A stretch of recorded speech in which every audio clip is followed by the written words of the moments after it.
ఇచ్చిన కన్న తండ్రి, ఇంతవరకు మా మధ్యలో నువ్వు నివాసం చేస్తూ నీ బలమైన వాక్యాలు, నీ అమూల్యమైన పాటలతో నేను మమ్మల్ని సంతోషపరిచినందుకు నీ బంగారు పాదములకు కోట్లాను కోటి వందనములు స్వామి.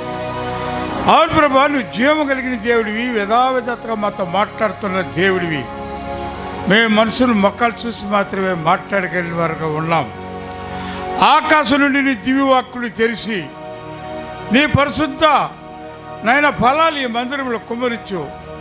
మందిరానికి వచ్చిన ప్రతి బిడ్డని నెత్తిరించారు కాలు వరకు నిలువైన రక్తత కలిగి నీ గాయపడిన పుట్టి స్వామి, వాళ్ళు ఎలాంటి బాధల్లో ఉన్నా, ఎలాంటి కష్టంలో ఉన్నా ఆయన ఇప్పుడే నీ బిడ్డను ముట్టి వారి సంతోషము దయచేయను. అయినా దాని ఆయన వాక్యం చెప్పడానికి వచ్చిన బిడ్డలు నన్ను నీ దైవ శాఖలను ఆశీర్వదించు.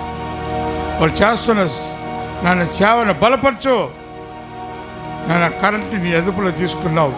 వాయిదాలు వస్తున్న బిడ్డల్ని నేను నీ యొక్క అదుపులో తీసుకొని ఇంతవరకు సంతోషంగా ఈ కార్యక్రమాన్ని జరిపించినందుకు దేవుని పిల్లలందరినీ ఏమో కన్నా తెల్లగా కడుగు. నీ పరిపూర్ణమైన ఎరుగులో మమ్మల్ని నడిపించే నమ్మకమైన మా దేవుడు అని యేసు ప్రభు దివ్య నామాన ప్రార్థిస్తున్నాం తండ్రి. ఆమేన్.